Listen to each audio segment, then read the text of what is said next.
Welcome to the Wired for Success podcast, your show for ambitious, mission-driven entrepreneurs who understand that there's more to entrepreneurship than finding the latest flash-in-the-pan strategies, who understand that in order to build your empire, you need a solid foundation. I wholeheartedly believe that entrepreneurship is the biggest self-development journey you can be on, and it's my mission to help you make that journey easier. In this show, I bring together the very best from science, self-development, and entrepreneurship to set you up for sustainable success. Hi, I'm Claudia Garbutt, the scientist and mindset coach behind this show, and you're listening to the Wired for Success podcast. Hey everyone, and welcome back to a brand new episode of the Wired for Success podcast, where we talk about all things science, self-development, and entrepreneurship that help you get to that next level of success in your life and business. And today I'm bringing you another exciting and brand new interview episode.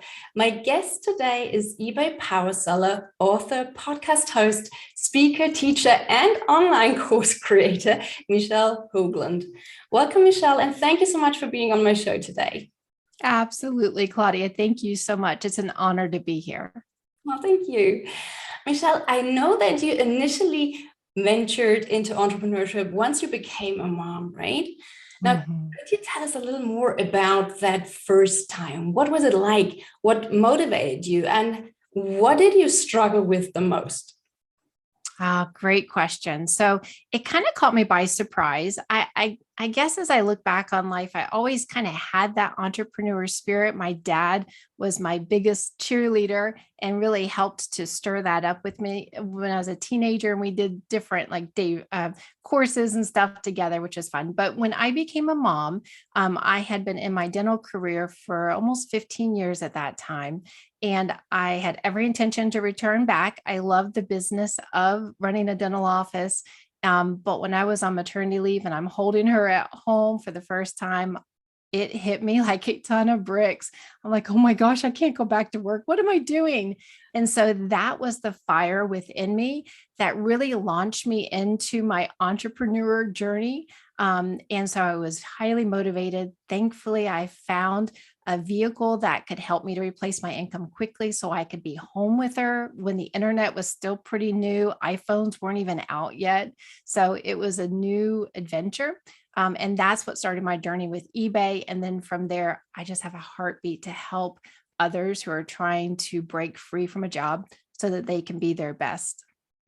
Wow. And what did you struggle with the most in that first time when you just started? Yes, my biggest struggle, I'd have to say, is I was still learning the disciplines of finance, of being really good with my budget, of being really good with my time, which I think is kind of the same muscle, so to say, but learning to buffer time, learning to have set schedules, learning to stay on a budget, because I'm really good about making money. But at that time in my life, I wasn't good at keeping the money that I made. So that was my biggest struggle. Oh, and I totally relate to this origin story because it was the same motivation for me to start my own business. I was just looking for a way to be there for my kids once I became a mom. And I wanted to have create some money or have some money on the side to create more financial freedom for our family. But what I discovered in the process was just how much certain stories in my head held me back from building that business. Yeah. Stories like, I have no clue how to make this work. I don't know how to do this. What if I can't figure it out? What if I make a fool of myself?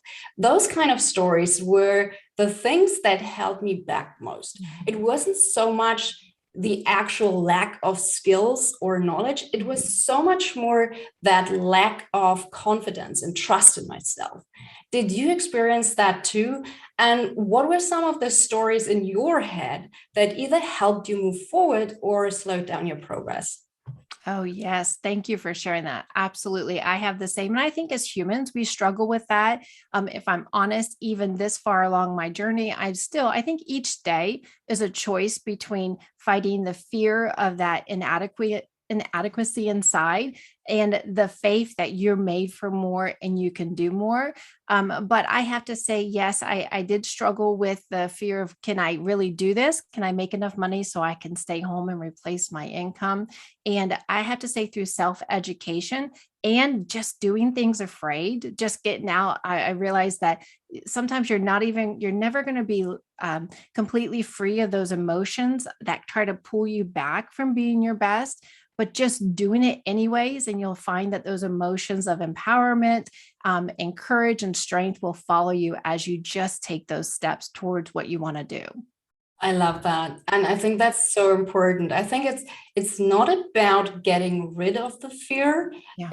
about doing things scared, so that fear doesn't stop you from making progress. So thank you for sharing that. Absolutely. Absolutely. Yeah. It's a constant struggle. I think as humanity, that's just something we're going to deal with. Yeah, fear is here to stay. We just have to manage it. Yes. Yes. And another thing that I always find fascinating is just how challenges change over time. So have you found that things that you struggled with in the beginning are now not a problem anymore, but they have been replaced by new challenges? And if so, what are those new challenges and what are you doing to overcome them?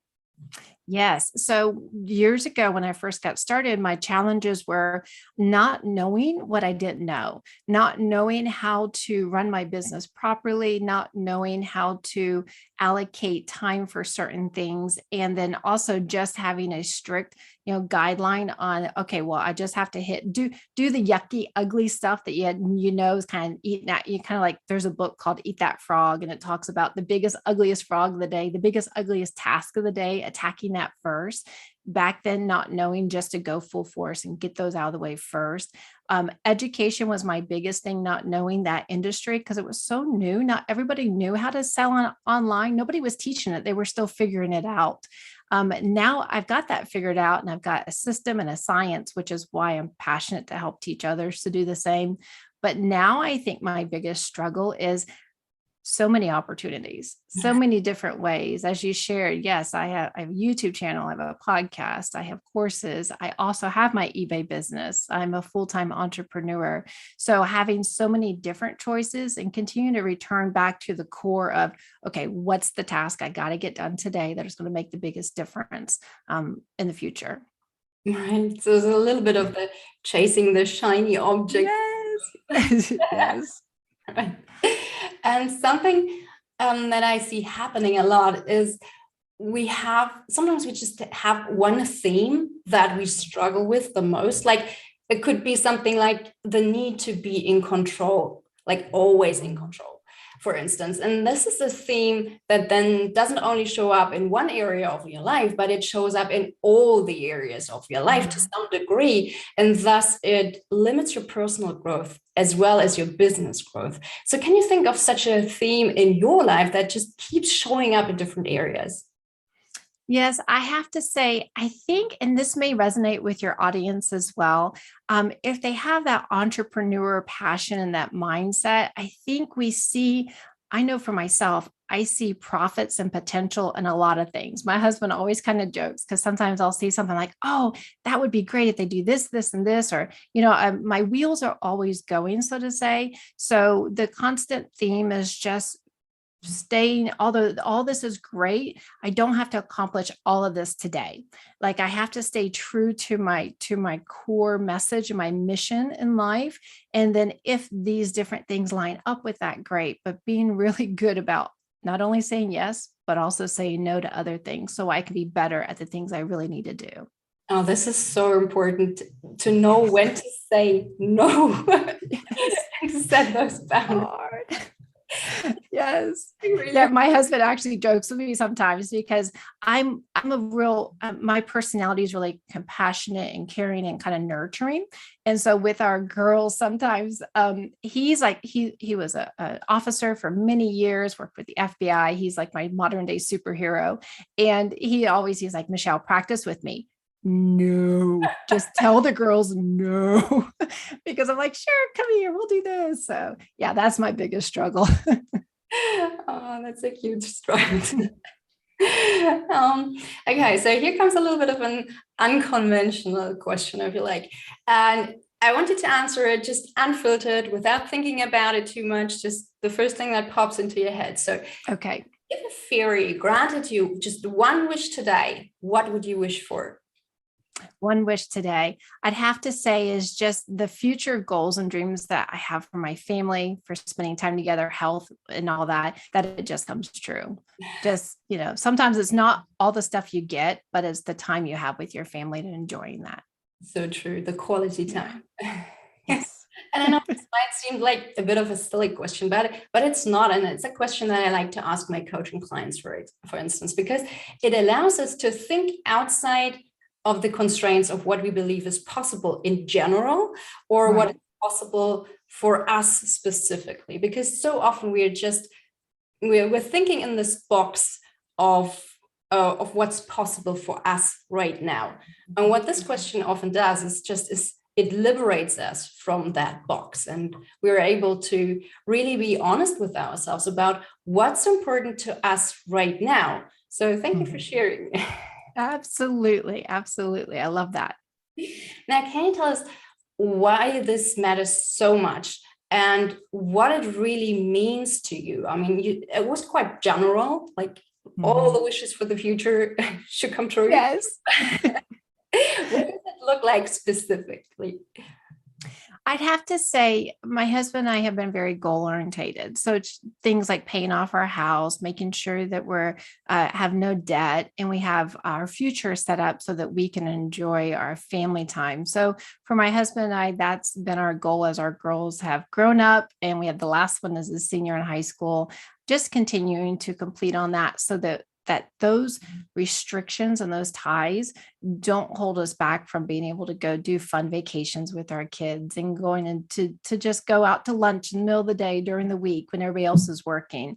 So that's kind of how I see that, just the freedom of time that a business can provide. Right. So the big theme is freedom. Yes, Freedom, big time. Freedom to do Yes, what you want to do. Yeah, exactly. that's one of the main reasons most entrepreneurs start their business, and yet it's something not that many of them achieve, because once they build the business, they've kind of created this monster that they need to keep feeding. Yes. We're bad about that, aren't we?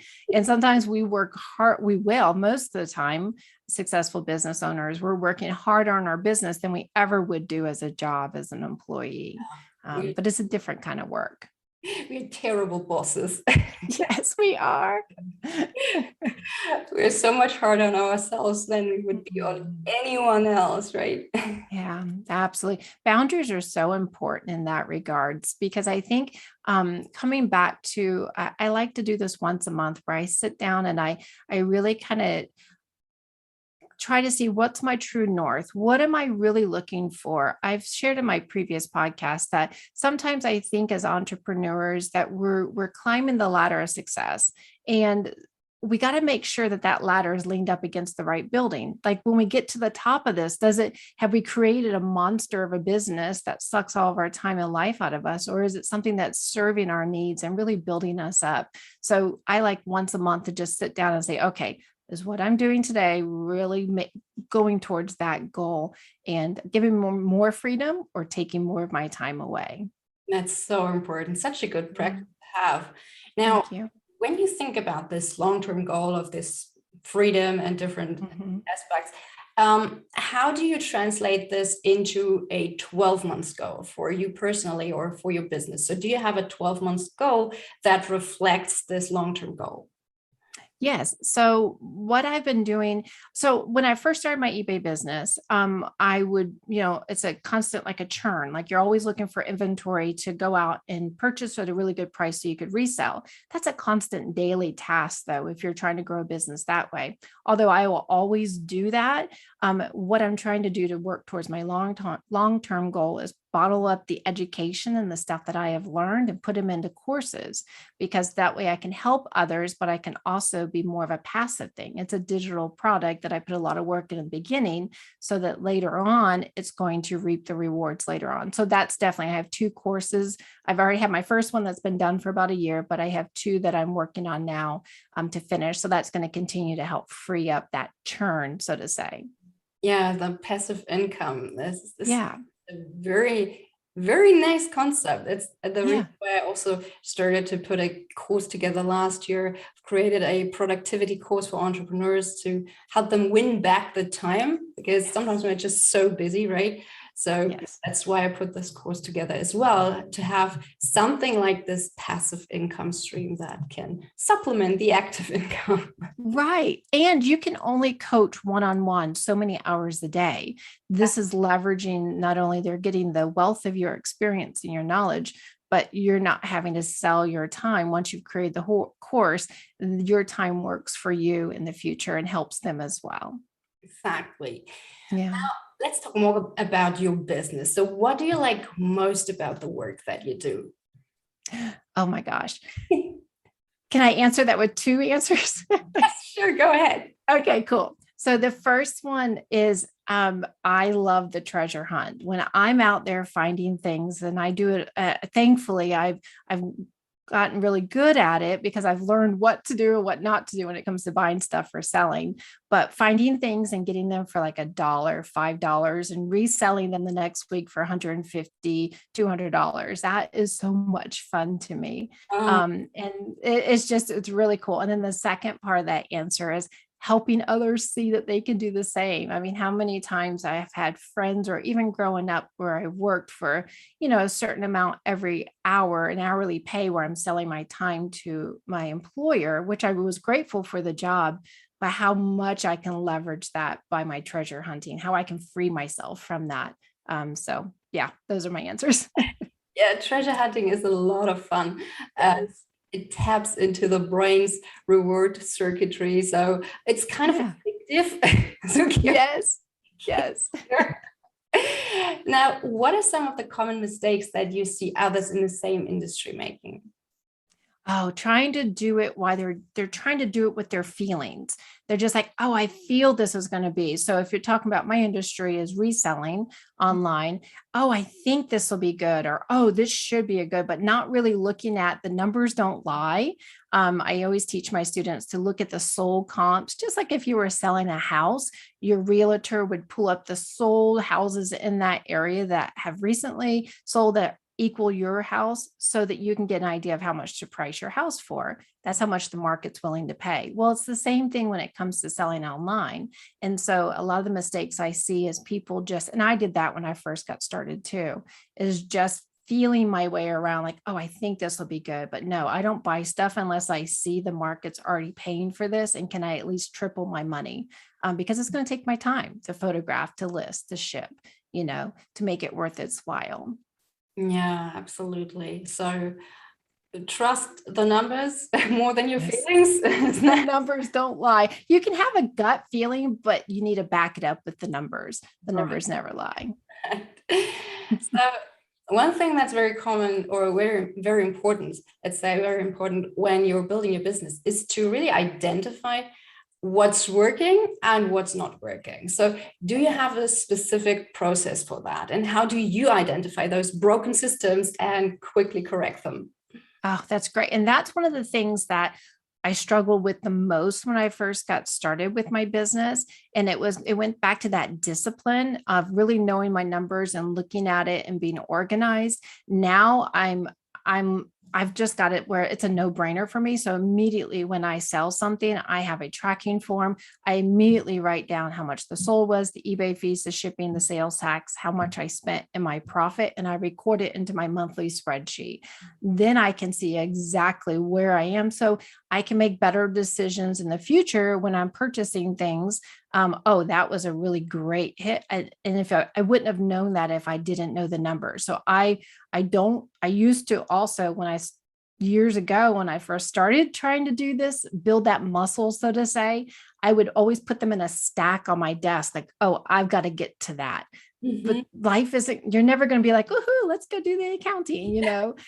So I just make myself do it right when it sells, right when I've packaged and ship it. And then it gives me valuable information for the future. And that's been a really good tool for my success for sure. Right. So it's again back to that, eat the frog, do it now. Just yes, exactly. Awesome. Now there's so many different social media and other marketing platforms out there. It's hard to know which ones to pay attention to. What are your favorite marketing platforms and why? YouTube is my favorite, and my podcast is right behind that, and then Instagram after that. YouTube, because when people are on there, they're searching for some people are looking for entertainment, but a lot of the times as a business, they're looking for solutions to their problems. And so they're already down that funnel, so to say, or that pathway, trying to match their question with someone who has the answer. So what I like to do is I reverse engineer my videos based on keyword research to see what are people already searching for. Like I just have a video going out today, which seems really funny. When I first saw it, I was like, okay, but it's one of the top search keywords for eBay on Google is the eBay's customer service phone number. And I'm like, well, that'll be a quick video. And it's a great way to get right to the people that are already in the mix of eBay, and to help a problem that they have. And then maybe they come into my sphere, my community, and then I can continue to nurture and help them. So YouTube for sure. And then podcasts, just because you're finding like-minded people who are wanting to learn the same and share the journey with you. So it's really fun. Awesome. Yeah, I've been thinking about starting my YouTube channel, but it's one of the things where I think I created one at some point. Yeah. I just haven't uploaded any of the content, but I plan on doing so in the future. It was just one of the things like, another new platform. Now do keyword research. What do you use for keyword research? Great. I like to go on, and YouTube is excellent. A lot of people don't realize that YouTube is although Google's the largest search engine in the world, YouTube's second. And so YouTube offers a lot of search engine options research right there on there. So if you go on, and I literally will go into their search bar and I'll type in eBay, and then everything that comes up on the suggested, that kind of gives me ways to kind of bunny trail, and I'll look at those. And I actually have a very inexpensive subscription to a company called vidIQ, VIDIQ, and it will tell me based on my channel and that search term, how I would rank on that. And if I have a really good opportunity to rank higher. And it also helps me later on with my tags in my video, which are just basically putting keywords in it so YouTube's computer can connect my video with someone who's wanting that type of content. But yeah, it's a source of a great information that helps me. Right. So you don't need any extra. Yeah. I think I've used something like, what was it called? Keyword Finder or something like that. Yeah. Yeah. There's that. There's and Google has a lot of free different keyword. Uber Suggest is one that I like with Neil Patel. And I use that I use it for my website, and it's been working great. I should try it for my YouTube videos too. Yeah. While we're at it, what marketing strategies are working best for you right now, and which ones have proven to be a waste of time for your business?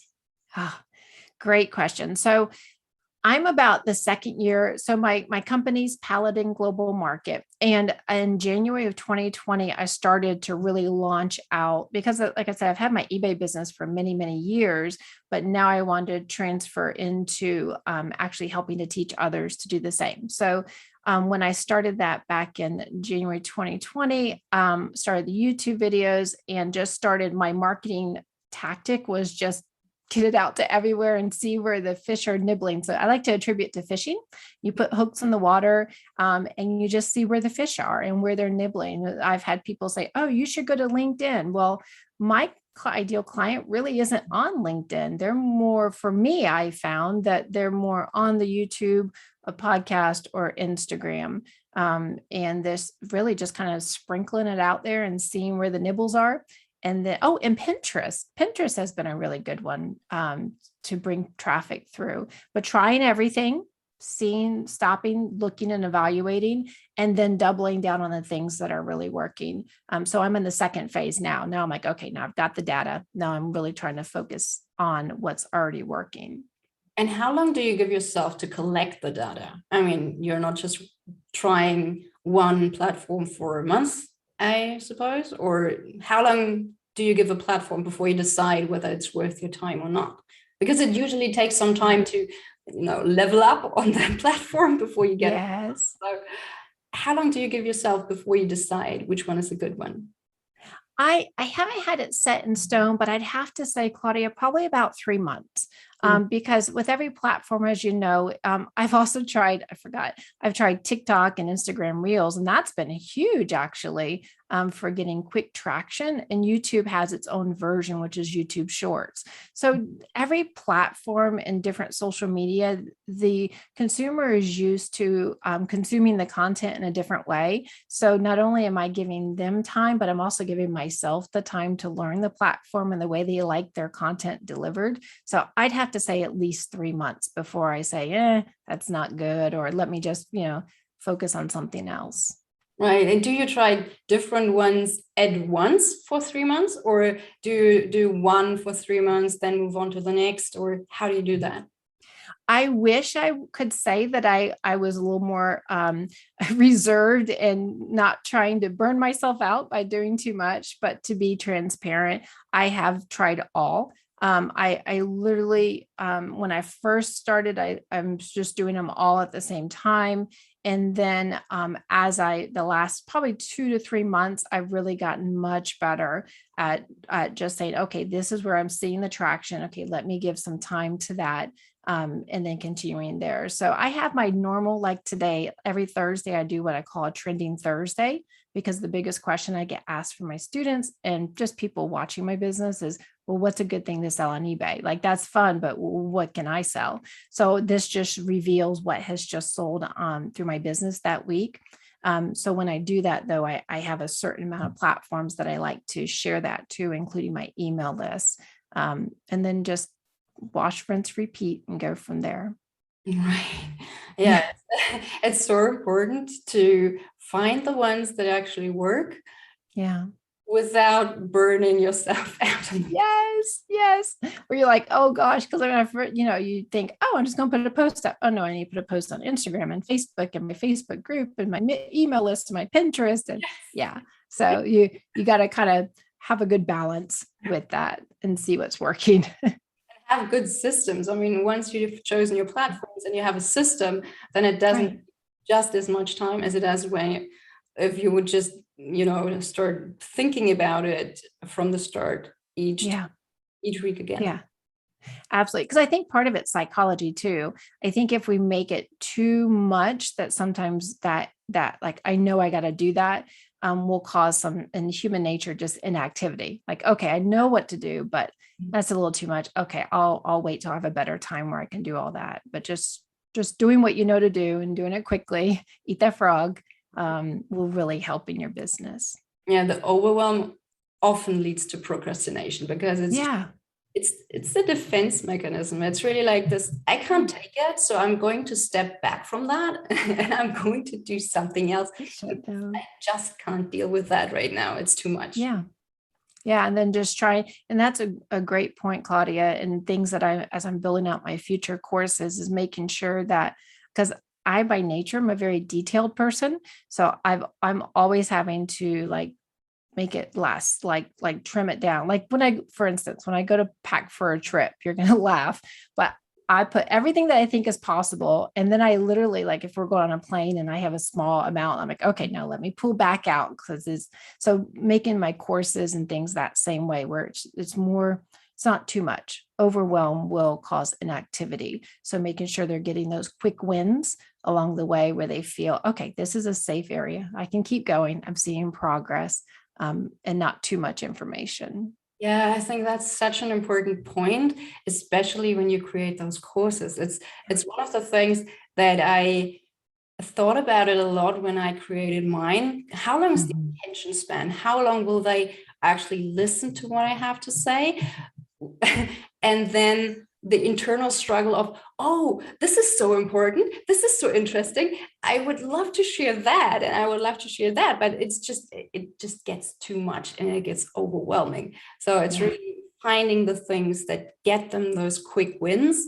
And I also always like to have different styles of presenting the information. So they can listen to the audio, they have video, they have text, they have a workbook. So it's interactive for them. They get to do something. They have some action steps because it helps them to take action. And some people prefer to learn just via audio. Other people prefer to see video. And others, again, they like to just read a text. So why not cater to all of that? Huge. It's huge. And you've hit on a huge point. If anybody in your audience is thinking of having like a YouTube channel or doing their own course, I read the statistics that the attention span of our audiences nowadays, like on YouTube, you have to capture their attention in the first 3 seconds of your video. It used to be even 7 seconds, but 3 seconds. And then when you see, and I'm going to keep my old videos up because it's a progress. But when I first got started, oh my gosh, Claudia, they were like 45 minutes, an hour. No one has that kind of time. They're like, just solve my problem. So now, like the one going out today is 7 minutes, just quick. Just think of them like, well, that's all well and good, Michelle, but answer my problem, fix my problem, and then maybe I want to learn more from you as a result. But people are busy, and they also, like you said, breaking it up with different things during your course is valuable. Like in my videos, I've started to put a little bit of music. You break a scene here. You put a little graphic that comes down here. Different things that are continuing to make them not. We want them to, once they are interact with us, to leave feeling charged and energized and wanting more. We don't want them to be like, oh my gosh, so trying to find ways to do that. Yeah, it should be fun, not a chore, right? Yeah, exactly. You want to engage them. And the other thing that you said about capturing their attention, something I noticed is there are two opposite extremes right now. People who want to have their problems solved as quickly as possible, but then also there are the other type of people who seek deep connection. So what I like to do on my podcast is when I do my solo episodes, I like to keep them short, like big bite-sized episodes, just maybe 15 minutes, something like that, maybe even shorter. But then I also have these long interviews where people can dive in deeper and follow a conversation. So I have a little bit of both. Love it. Love it. Yeah, because people want that. This is definitely the information age. People, and I think too, as you and I were talking before we started to record, is that with COVID in 2020 and the way it influenced our world and caused people to lock down and pull away, I think people are craving that deeper connection more than ever. And so being able to invite someone into their day through a podcast where they can just enjoy different interviews and things, I think helps them to, I don't know, it just helps to bridge the gap, so to say. I think it's really important. Yeah, I think it's this finding this deeper connection. And it's not just this surface level. It shows that other people are struggling just like you do. You're not the only one having those problems. We're relatable. We're real people, right? We all have different struggles. Exactly. Now, last but not least, where can our listeners find you if they want to connect with you? Oh, thank you. If they can find me on the YouTube channel or my Instagram, it's all by the same name, Paladin Global Market. And Paladin is kind of like a holy warrior. So it's PALADIN Global Market. And I'd love to see you guys there. Perfect.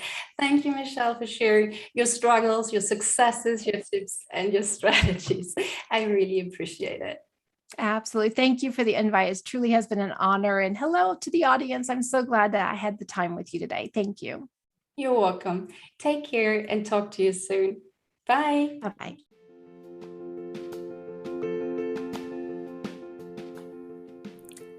thank you so much for listening to the Wired for Success podcast.